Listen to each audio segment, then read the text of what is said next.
بقية الأبدان وشفائها ونور الأبصار وضيائها وقوت القلوب وغذائها وآله وصحبه أجمعين وبارك وسلم صلاة عليك يا سيدي يا رسول الله سلام عليك يا نور من نور الله صلی اللہ علیہ وسلم۔ رب ذوالجلال اپنے فضل و کرم اور اپنے حبیب طبیب کل جہان صلی اللہ علیہ وسلم کی زلف عنبری اور نالین پاک کی برکتوں اور سعادتوں کے طفیل اپنی بارگاہ میں آج کی اس بابرکت محفل سعید کو قبول فرمائے اور اپنے مقبول اور محبوب بندوں کے طفیل ہمارا ایسی بابرکت محفلوں میں بیٹھنا، وقت گزارنا دنیا اور آخرت کے لیے اللہ تعالیٰ کامیابی اور نجات کا ذریعہ بنائے۔ قرآن مجید کی ایک مشہور سورہ پاک کو تلاوت کرنے کا شرف حاصل کیا ہے۔ چند باتیں اس سورہ پاک کے حوالے سے کہنے سننے سمجھنے کی ہم آپ لوگ کوشش کریں گے۔ اللہ تعالیٰ جو کچھ کہیں سنیں سمجھیں، خطا خامی لغزش جانے انجانے میں ہو اسے معاف فرمائے، جو صحیح ہو اللہ تعالیٰ اسے قبول فرماتے ہوئے ہمیں عمل کی توفیق عطا فرمائے۔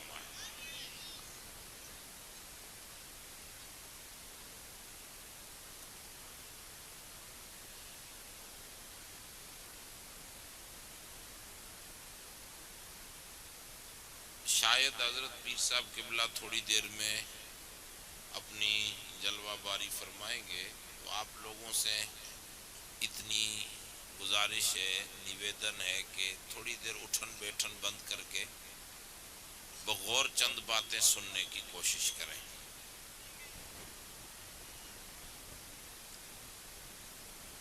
قرآن مجید کی میں نے ایک ایسی سورہ پاک تلاوت کی ہے جو لگ بھگ لوگوں کو یاد ہوگی۔ یہ 30ویں پارے کی سورتوں میں سے ایک سورت ہے، سورہ نصر اس کا نام ہے قرآن مجید کی۔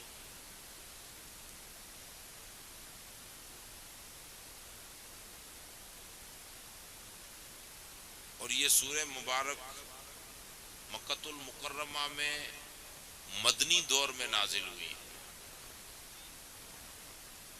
اور مینا کے میدان میں نازل ہوئی ہے سورہ پاک، یعنی حضور مکہ میں تھے لیکن حضور کا مستقل قیام مدینہ الطیبہ ہو چکا تھا۔ جب آپ مکۃ المکرمہ حج کے لیے تشریف لائے تو یہ سورہ مبارک نازل ہوئی تھی۔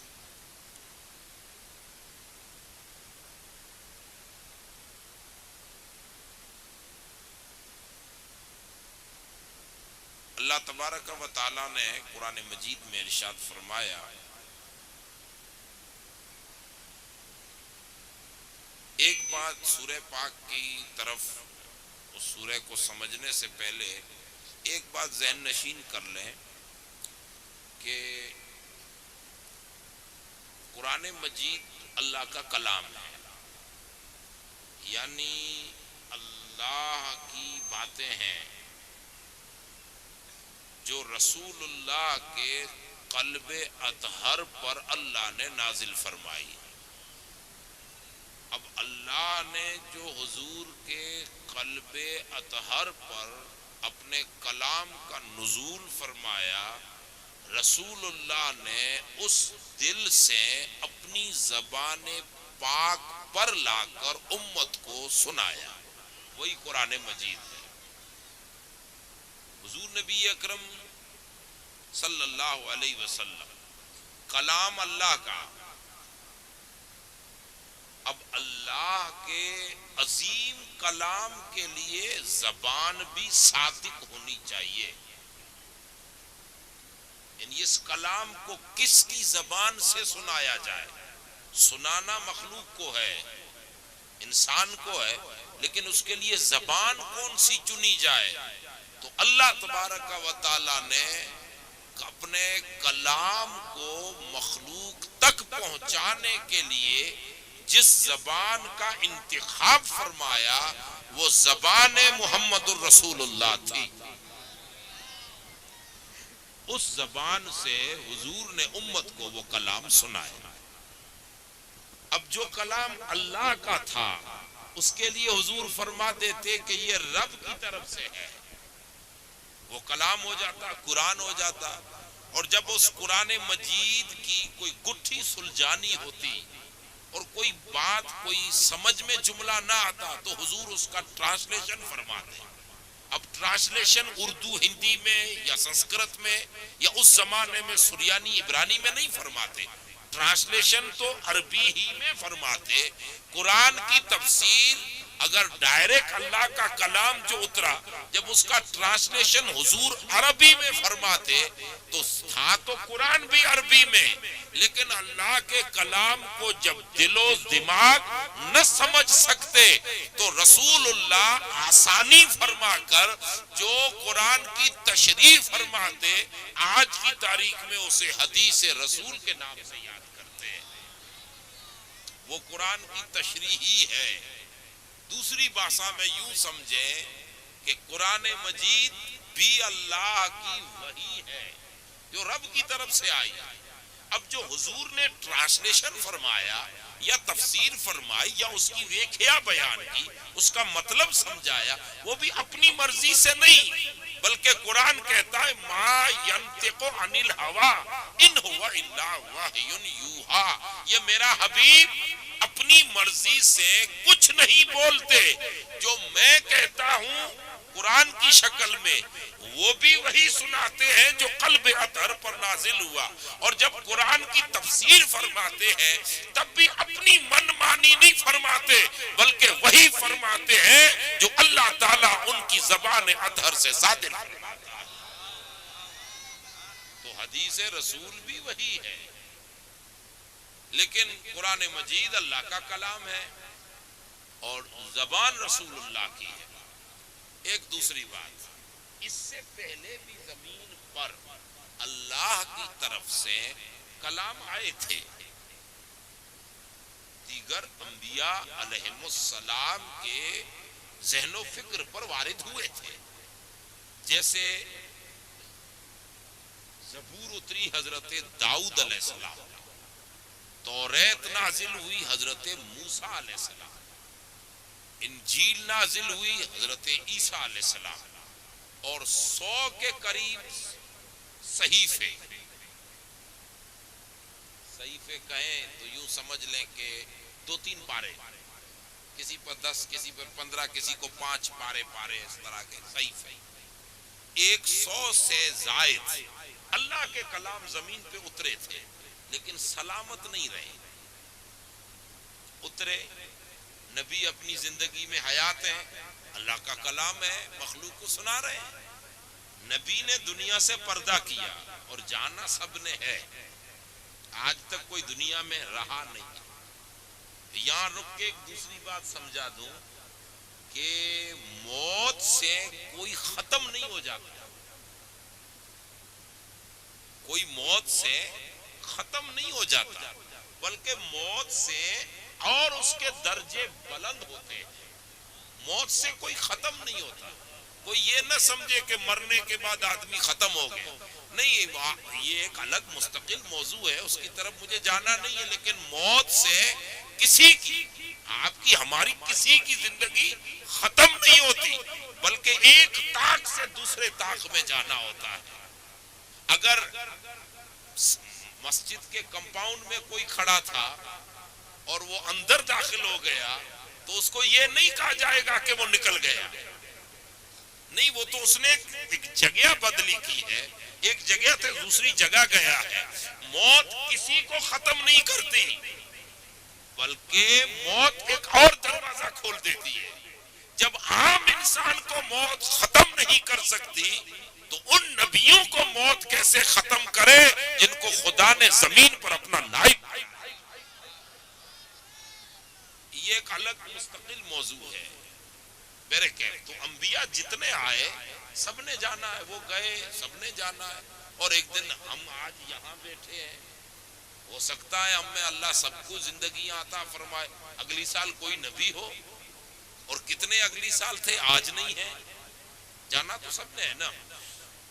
وہ نبی جب تک دنیا میں تھے تب تک وہ اللہ کا کلام یوں کا توں مخلوق کے پاس سلامت تھا.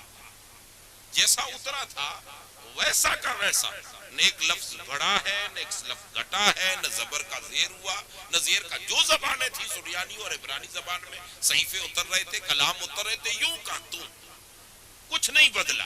لیکن جب نبی نے دنیا سے پردہ کیا, اب وہ چاہے حضرت ابراہیم کے صحیفے ہو, چاہے حضرت داؤد کی زبور ہو, چاہے حضرت موسیٰ کی توریت ہو, یا حضرت عیسیٰ کی انجیل ہو, جب تک وہ حیات تھے تو اللہ کا کلام سلامت.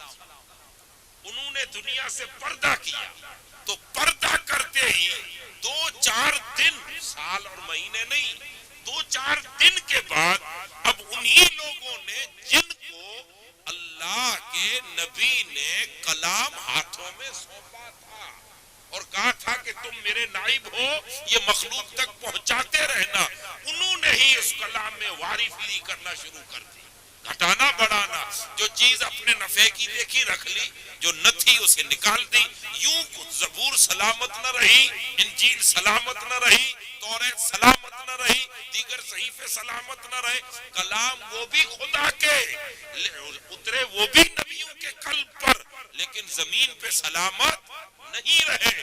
اور قرآن مجید جس طرح رسول اللہ کی حیاتی طیبہ کے 23 سال میں نازل ہو رہا تھا, اور جب مکمل ہوا قرآن مجید تو 6666 کم و بیش جتنی آیتیں, 114 سورتیں 30 پاروں کی شکل میں, جو قرآن امت کے پاس رسول اللہ نے چھوڑا, 1400 سال گزر گئے, آج بھی وہی کا وہی قرآن امت میں سلامت ہے. نہ زیر کا کسی نے زبر کیا, نہ زبر کا کسی نے زیر کیا. اور ایک بات سن لے کہ پوری دنیا 1400 سال کی ہسٹری میں یہود ہمارا مخالف رہا ہے, عیسائی مخالف رہا ہے, ہندوستان میں کٹر ہندو وادی مخالف رہے ہیں, لیکن سنے پوری دنیا سنے, جس نے قرآن کی کسی صورت کو نکالنا چاہا, آیت کو گھٹانا چاہا, آیت کو بڑھانا چاہا, زبر کا زیر کرنا چاہا, وہ خود تو زیر ہو چکا, برباد ہو چکا,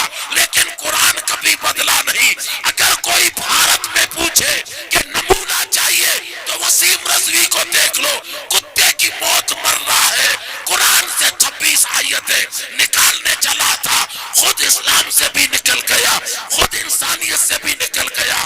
قرآن کل بھی سلامت تھا, آج بھی سلامت ہے, قیامت تک یوں کا یوں سلامت رہے.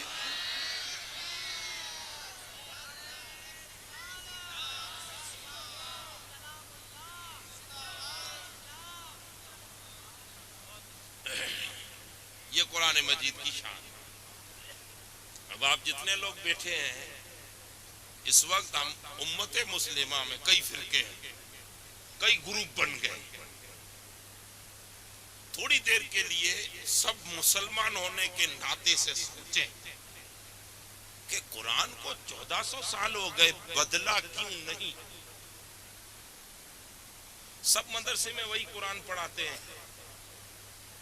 اہل سنت والجماعت کے بچے بھی وہی قرآن پڑھتے ہیں, جماعت تبلیغ کے بھی بچے وہی قرآن پڑھتے ہیں, اہل حدیث کے بھی بچے وہی قرآن پڑھتے ہیں, اور دیگر کئی فرقے جو ابھی تک ہمارے یہاں نہیں پہنچے, دیگر ممالک میں ہیں, وہی قرآن پڑھتے ہیں. قرآن میں کوئی بدلاؤ نہیں ہے, وہی قرآن ہے.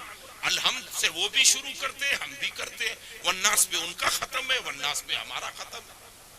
وہی کی وہی ترتیب ہے, وہی کا وہی قرآن ہے. ان کے یہاں بھی 30 پارے, ہمارے یہاں بھی 30 پارے, ان کے یہاں بھی 114 سورتیں, ہمارے یہاں بھی 114 سورتیں, ان کے یہاں بھی 6666 کم و بیش جو آیت تعداد میں, وہ ان کے یہاں, ہمارے یہاں وہی قرآن ہے.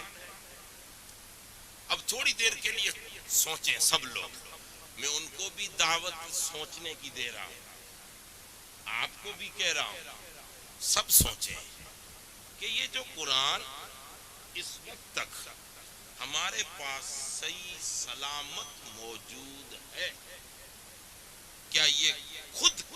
کمال ہے کہ اللہ کا کلام ہے اس کا کمال ہے. اگر قرآن کا اللہ کے کلام ہونے کے کمال کی وجہ سے رکا ہے، سلامت ہے، تو توریت بھی تو اللہ کا کلام تھا نا، انجیل بھی تو اللہ کا کلام تھا نا، زبور بھی تو. اور یہ یاد رکھیں کہ یہ توریت، زبور اور انجیل کے احکام قرآن کے نازل ہونے کے بعد منسوخ ہوئے، لیکن ان کا رد و بدل قرآن نے نہیں کیا، وہ قرآن سے پہلے ہو چکے. تو زبور اللہ کا کلام ہونے کے باوجود بھی آج سلامت. آج کیا اسی زمانے میں نہیں تھی؟ توریت بھی نہیں، انجیل بھی نہیں، تو پھر قرآن بھی اللہ کا کلام، وہ بھی اللہ کے کلام. وہ کلام ہونے کے باوجود بدل گئے. یہ کلام خدا ہو کر بھی نہیں بدلا، وہ بدل گئے، یہ نہیں بدلا. تو کمال کس کا؟ بے شک کلام کا خود کا کمال ہے، لیکن بڑا کمال ہے اس زبان کا جس نے اس قرآن کو پڑھ لیا، اور وہ ہے زبان محمد صلی اللہ علیہ وسلم. توریت اللہ کا کلام بے شک ہے، زبور اللہ کا کلام، انجیل اللہ کا کلام، لیکن ان اللہ کے کلاموں کو پڑھا اس زمانے کے نبیوں نے، اور اس قرآن کو پڑھا رسول اللہ کی زبان میں. اللہ پاک نے فرمایا میرے محبوب تو نے جس کو پڑھ دیا الحمدللہ رب العالمین، تو نے پڑھ دیا قل هو اللہ احد، تو نے پڑھ دیا الہکم الہ واحد، تو نے جو پڑھ دیا اگر وہ بدل جائے تو تیری زبان کا کیا مقام رہے گا؟ اس لیے محبوب جو لفظ تیری زبان نے ادا کر دیا، حوض کوثر پر جا کر یہ قرآن تجھ سے ملاقات کرے گا، زمین میں یوں کا یوں سلامت رہے گا. یہ سلامتی اعجاز قرآن بھی ہے، مصطفیٰ کی زبان کا کمال. سبحان اللہ، نعرہ تکبیر. یہ حضور کی زبان کا کمال بھی ہے. اب جو رسول اللہ میں غلطیاں نکالے امتی ہو، ہمارے بھائی ہیں، اللہ انہیں سمجھ دے. میں ہر جگہ کہتا ہوں کہ ایک باپ کے 2-3-4 بیٹے ہوں تو باپ ایک مکان بنائے تو یہ تو اختلاف کرنے کا حق ہے کہ کھڑکیاں کتنی رکھیں، دروازے کتنے ڈھالیں، ہال کیسا بنائیں، ڈائننگ کیسی سیٹ کریں، فرنیچر اور انٹیریئر کیسے سیٹ کریں، یہ تو اختلاف کرنے کا حق ہے. لیکن اگر باپ کہے کہ نہیں جو میں ڈیزائن پسند کروں گا وہی بنے گا، اگر بیٹا باپ کی اس چوائس کو مارکیٹ میں اچھالے اور باپ میں غلطیاں نکالے تو آپ عقل مندی سے کہیں کہ کیا وہ اپنے باپ کا وفادار بیٹا ہے؟ مارکیٹ میں جا کے اچھالے اور کہے کہ میرا باپ یہ ہے، نہ میرا باپ وہ ہے، نہ میرا باپ یہ ہے، میرا باپ اب سنتا نہیں ہے، نہ میرا باپ اب بوڑھا ہو گیا ہے، میرا باپ اندھا ہو گیا ہے، نہ میرا باپ دیکھتا نہیں ہے، میرا باپ یہ ہو گیا. ارے نسلیں گزر جاتی ہیں، لوگ اپنے پرکھوں کی تعریف کرتے رہتے ہیں.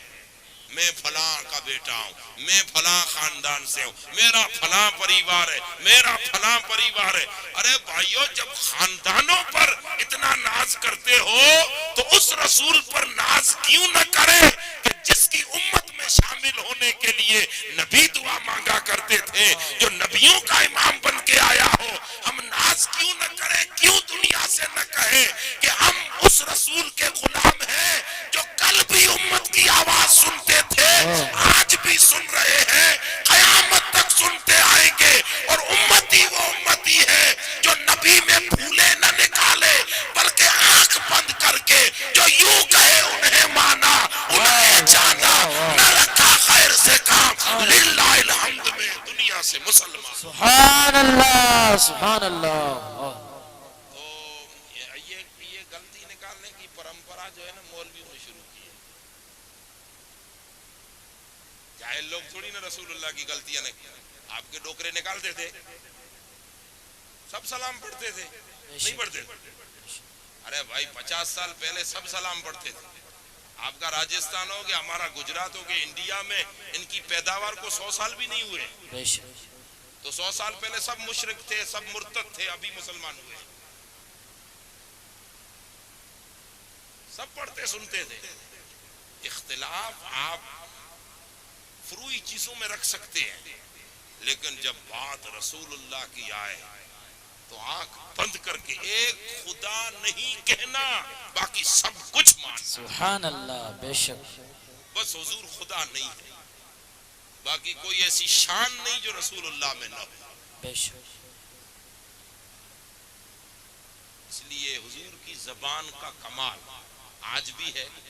اب جو رسول اللہ کو نہیں مان رہے، رسول اللہ کو نہیں ماننے کا کیا مطلب؟ مانتے وہ بھی ہیں کہ اللہ کے رسول ہیں، کبھی کبھار تو نعتیں بھی پڑھ لیتے ہیں،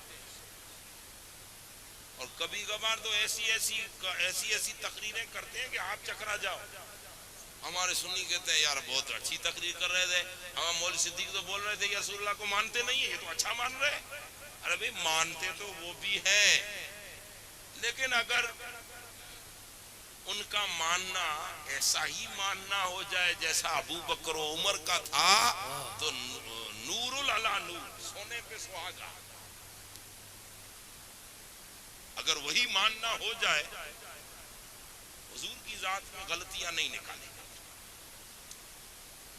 آپ تو حضور کی بات کر رہے ہیں، میں ایک حدیث سنا ہوا اب موقع پہ یاد آئی ہے، آج کل ہی پڑھی ہے میں نے.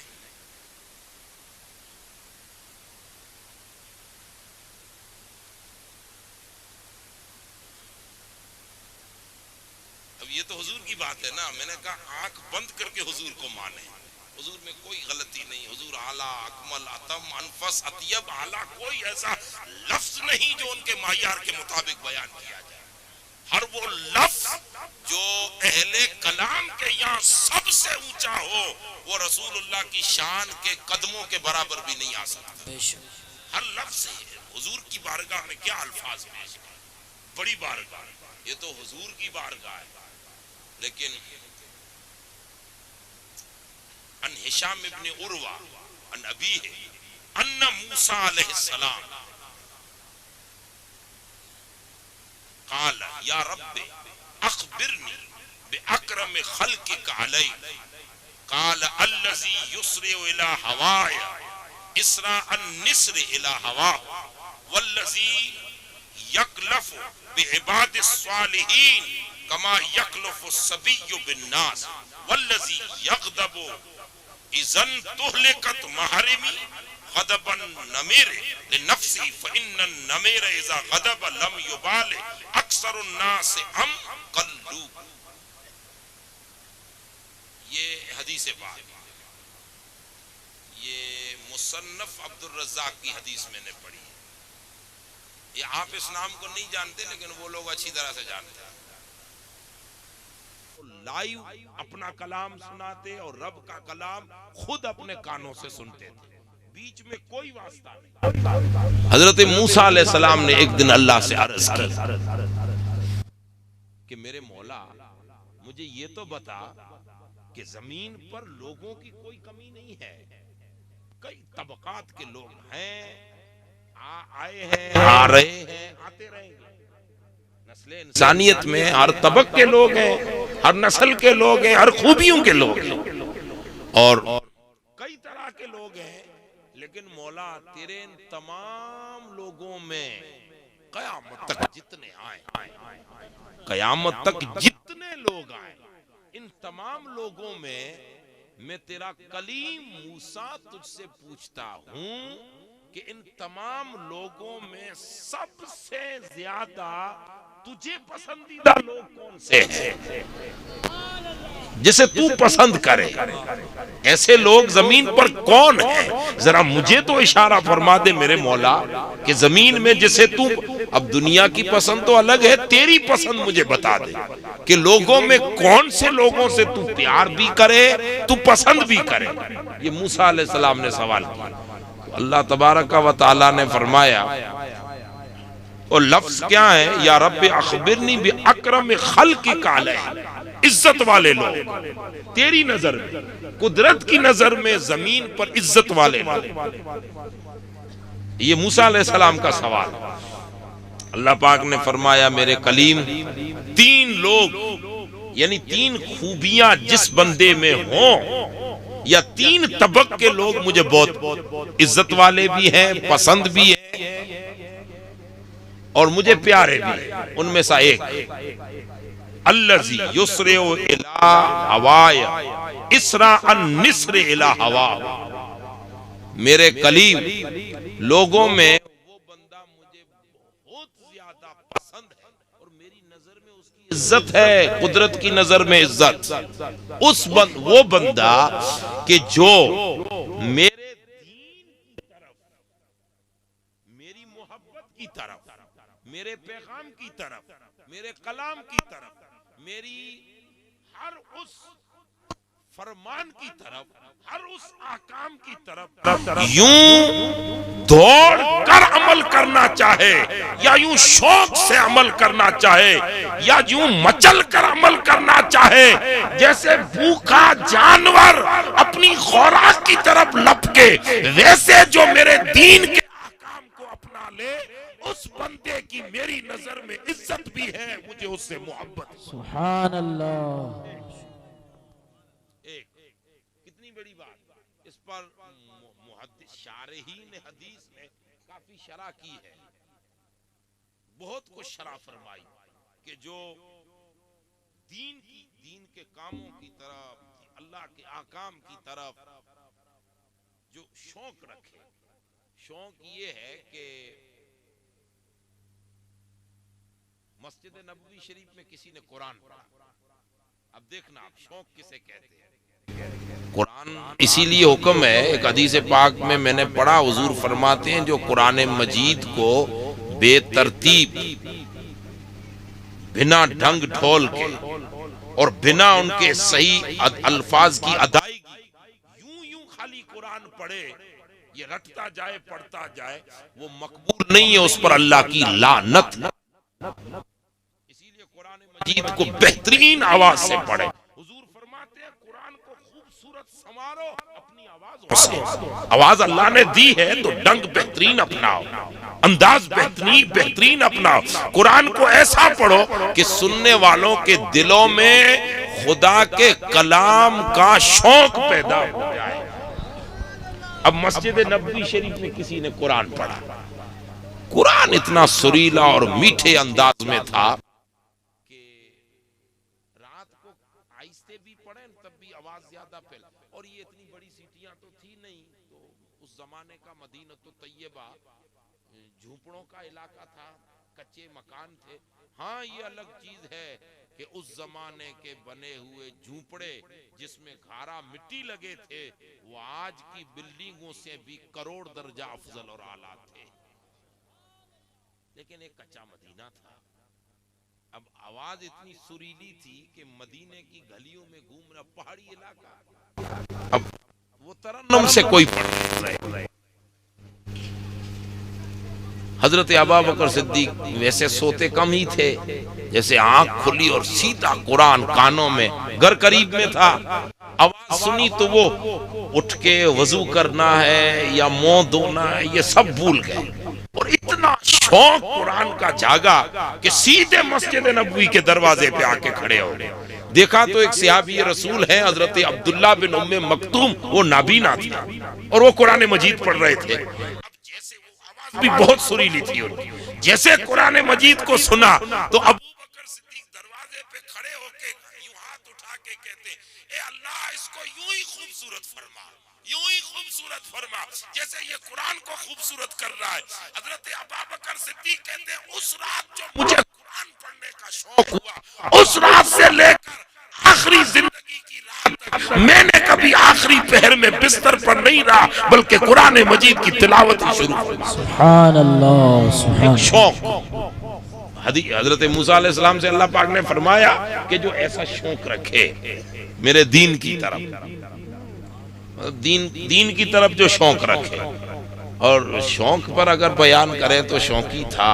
حضور نے تبوک کے موقع پہ فرمایا کہ دین کے لیے مدد کرنی ہے تو غریب صحابی کوئی 40 اونٹ دے رہا ہے, کوئی 50 دے رہا ہے, کوئی 60 دے رہا ہے, کوئی پورا مال لا کے دے رہا ہے, کوئی آدھا دے رہا ہے, کوئی پونا دے رہا ہے, عثمان غنی دے رہے ہیں, فاروق اعظم دے رہے ہیں, عبد الرحمن بن عوف دے رہے ہیں. اب وہ غریب صحابی تھا پلے کچھ نہیں, سیدھے گیا ایک یہودی کے بگیچے میں, کہا بھائی تیری کھجوریں پک گئی ہیں, کیا تجھے گرانی ہے, کھجوریں چنوانی ہے, چھانٹنی کرنی ہے, کہا ایک دن کی مزدوری کیا دے گا, کہا 2 ساگ کھجور, یعنی یوں سمجھ لیں کہ 2.5 کلو کھجور دوں گا, 2.5-3 کلو کھجور دوں گا. اس نے کہا منظور ہے.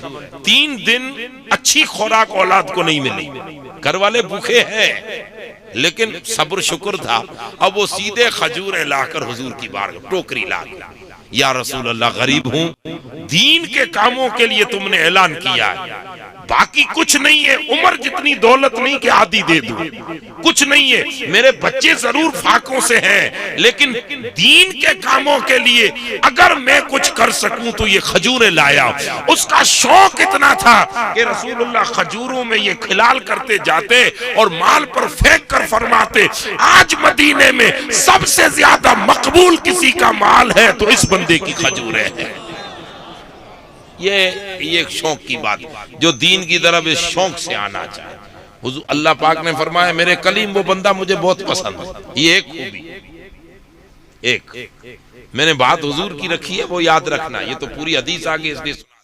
دوسری حضرت موسیٰ علیہ السلام کو اللہ پاک نے فرمایا میرے کلیم, دوسری بات والذی یکلف بعباد الصالحین کما یکلف الصبی بالناس. میرے کلیم دوسرا بندہ مجھے وہ پسند ہے, یہ بات سننے جیسے. اس پر بعد میں تیسری سنا دوں پھر اس پر آؤں. اور حضرت موسیٰ کو اللہ نے فرمایا تیسری بات والذی یقبض اذن تہلکت محارمی غضبا نمیرے لنفسی فإن النمیر اذا غضب لم یبال اکثر الناس ام قلو. اور تیسری بات وہ بیچ والی بات میں سنا رہا ہوں, وہی ہمارا موضوع ہے. تیسری بات میرے کلیم دوسرا وہ بندہ مجھے بہت پسند ہے, میری نظر میں اس کی عزت ہے. کس کی؟ کہ جب زمین پر میرے دین کے خلاف کچھ ہوتا ہو, زمین پر. اب یہ بات موسیٰ علیہ السلام سے ہو رہی ہے, اور موسیٰ علیہ السلام کی باتیں کتنی پسند آئی کہ رسول اللہ نے آگے امت کو سنایا. ورنہ ہم کیا جانے کہ رب کے کلیم نے کیا اللہ سے باتیں کہی ہے, حضور ہی نے تو سنایا.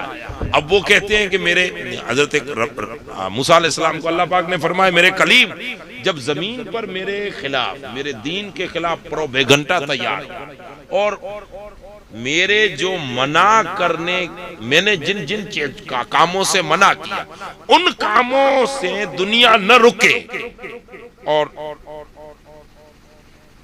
غلط کام زمین میں عام ہو جائے, یعنی بھلائی کا حکم کم ہو اور برائیاں زیادہ ہو جائے اور برائیوں کی طرف دنیا بھاگتی پھرے, پھر میرے دین کا وہ عزت, وہ مقام, وہ رتبہ لوگوں کے دلوں میں نہ رہے, یعنی کسی طرح سے بھی دین کو کوئی نقصان دے رہا ہو. اس وقت انہی لوگوں میں اگر کوئی بندہ اپنے جلالت ایمانی کے ساتھ کھڑا ہو اور یہ عہد کرے کہ زمین پر رسول اللہ کے دین کے خلاف میں کسی کو بولنے نہیں دوں گا, کوئی عمل کرنے نہیں دوں گا, اور واپس لوگوں میں دین کی محبت اجاگر کرے اور یوں لپٹ پڑے میرے دین کے مخالفوں کے سامنے ڈٹ کے کھڑا ہو جائے, جیسے جب شیر بگڑتا ہے جنگل میں تو وہ یہ نہیں دیکھتا کہ میرے سامنے کتنے بھیڑیے کھڑے ہیں یا کتنے جانور کھڑے, جب وہ اپنے وقار میں آتا ہے جنگل بچانے کے لیے تو شیر اپنی دھاڑیں مارتا ہے, پنجے مارتا ہے. کہ جس طرح وہ شیر اپنے جنگل کو بچانے کے لیے مخالف میں کم ہے زیادہ اس کی پرواہ نہیں کرتا, ویسے ہی جو میرے دین کا شیر جب دین کو بچانے کے لیے سامنے کتنے لوگ ہیں وہ خیال نہ کرے اور دین بچانے کے لیے نکل پڑے تو اس کے ہر اٹھائے ہوئے قدم سے اس کا رب محبت فرماتا. اسی لیے حضرت فاروق اعظم ایک دن مدینہ پاک سے باہر وہ گشت لگاتے تھے تو ایک خاتون ملی, تو حضرت فاروق اعظم نے کہا بھائی کہاں سے آ رہی ہے؟ تو خاتون بڑی ہوشیار تھی، اس نے کھڑے ہو کے کہا استغفر اللہ، یا تو عمر پردہ کر گئے یا تو خود عمر ہے۔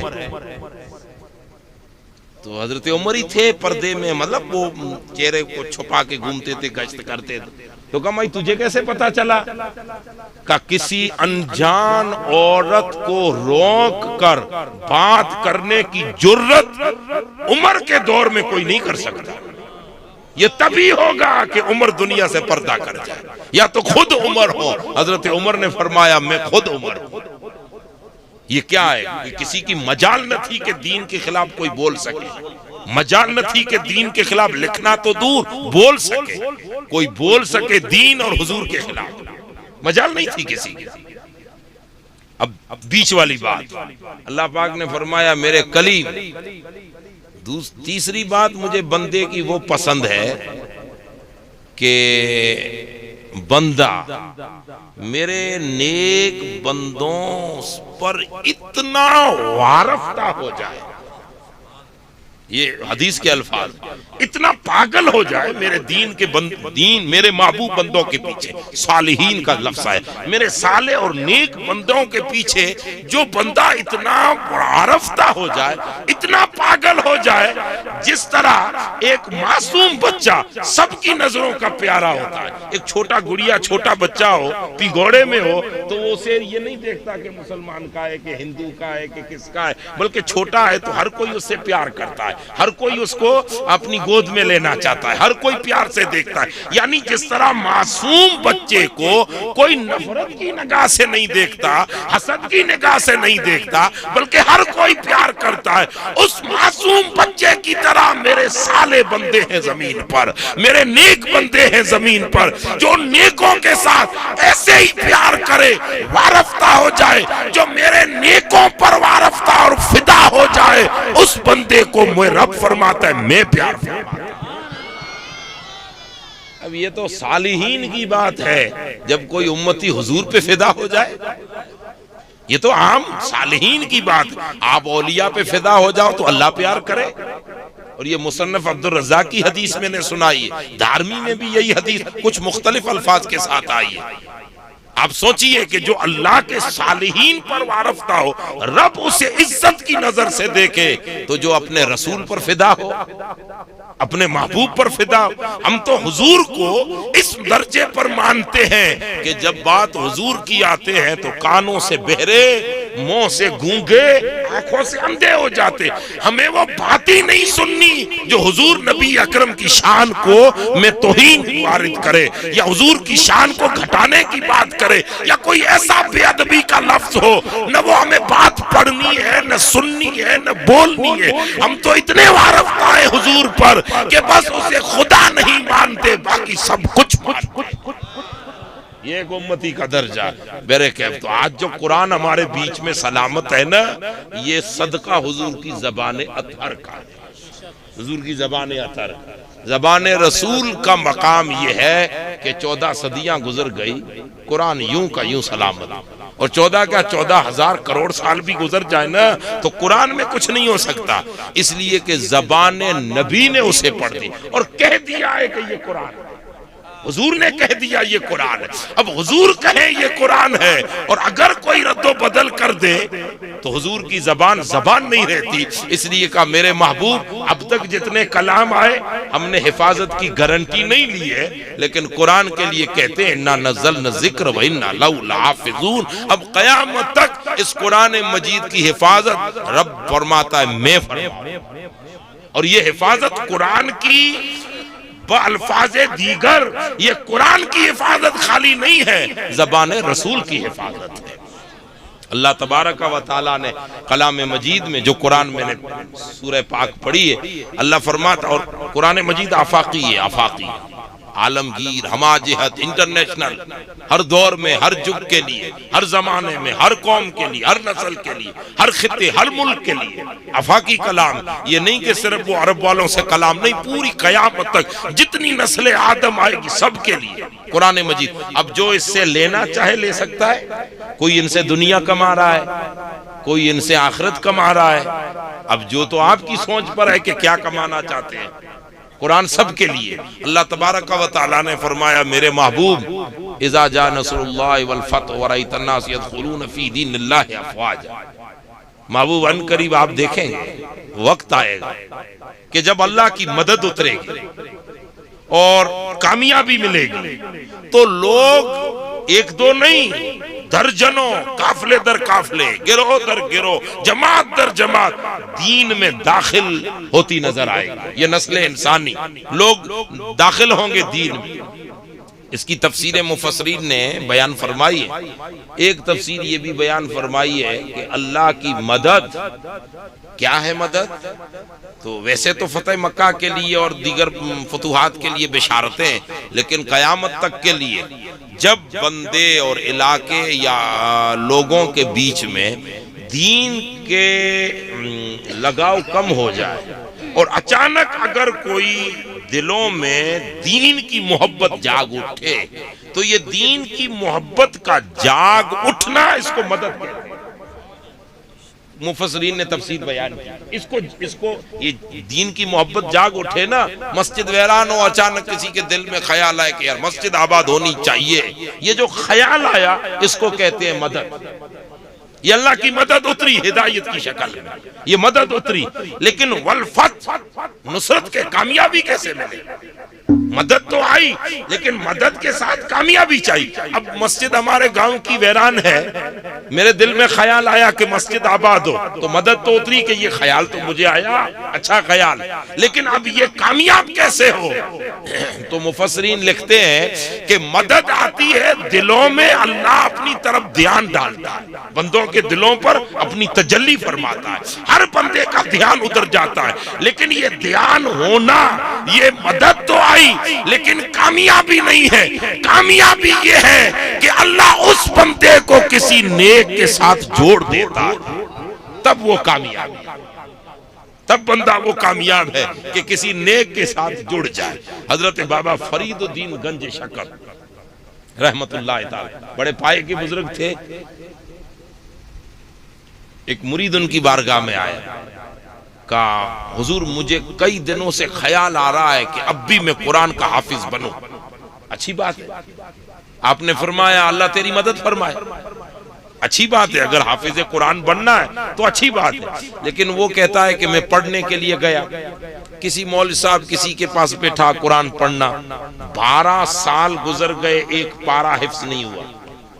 یعنی اب عمر ہو گئی تھی تو وہ الفاظ نہیں ادا ہو رہے، ایک یاد کروں تو دوسرا بھول جاؤں، پھر گھر کے بھی کام ہے نا، جواب داریاں، یعنی ایک فائنلی دماغ قرآن کی طرف نہیں لگ رہا تھا. تو پلٹ کے میں واپس آیا کہ مایوس ہو گیا کہ اب یاد نہیں ہوگا. بابا فرید کی بارگاہ میں گیا تو بابا فرید نے کہا کہ میاں تم تو گئے تھے حفظ پڑھ کے آئے. کہا حضور حفظ پڑھنے تو گیا لیکن جم نہیں رہا، کئی سال گزار دیے نہیں جمع.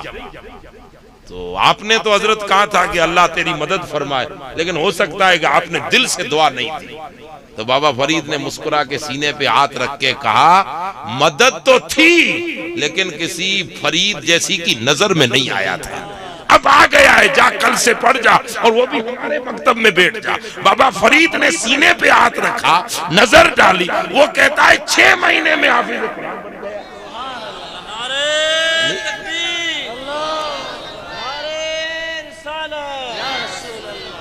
میرے خیر یہ میں بات کو ختم کر رہا ہوں، ٹائم ہو چکا ہے، گھنٹہ ہو گیا. یہ قرآن مجید کی سورت سن کر ہم ایک منٹ کے لیے ذہن میں سوچیں کہ ہمارے علاقوں میں جہاں جہاں وہ فلودی ہو یا برنوا یا راجستھان کا کوئی بھی خطہ، اللہ کے ہر ولیوں نے کام ہی کیا. ولی کہتے ہیں اس کو جو امت کا کام کرے. دعوت کھانے والے کو ولی تھوڑی نہ کہیں گے، یوں ہی ہاتھ چمانے ہدیہ لینے والے کو ولی تھوڑی نہ. یوں ہی اگر سب کو ولی کہا جائے تو ہم مولوی سب ولی ہیں، یوں ہی تھوڑی نہ سب کو دنیا مانتی ہے. یا دعوت خانہ وہ الگ بات ہے، ولی کہتے اس کو ہے جو مردہ بستیوں کو دین کے لیے زندہ کر دے. آپ جب غوث العظم کو پڑھیں گے، بابا فرید کو پڑھیں گے، داتا گنج کو پڑھیں گے، حضرت خواجہ اجمیر کو پڑھیں گے، تو ملفوظات میں وہ فرماتے ہیں کہ اللہ کے ولی کی نشانی یہ ہے کہ مردہ زمین پر پاؤں رکھے تو زرخیز بنا دے، مردہ دل کی طرف نظر ڈالے تو زندہ بنا دے، مردہ بستیوں میں گزر کرے تو دین کے لیے زندہ فرما دے۔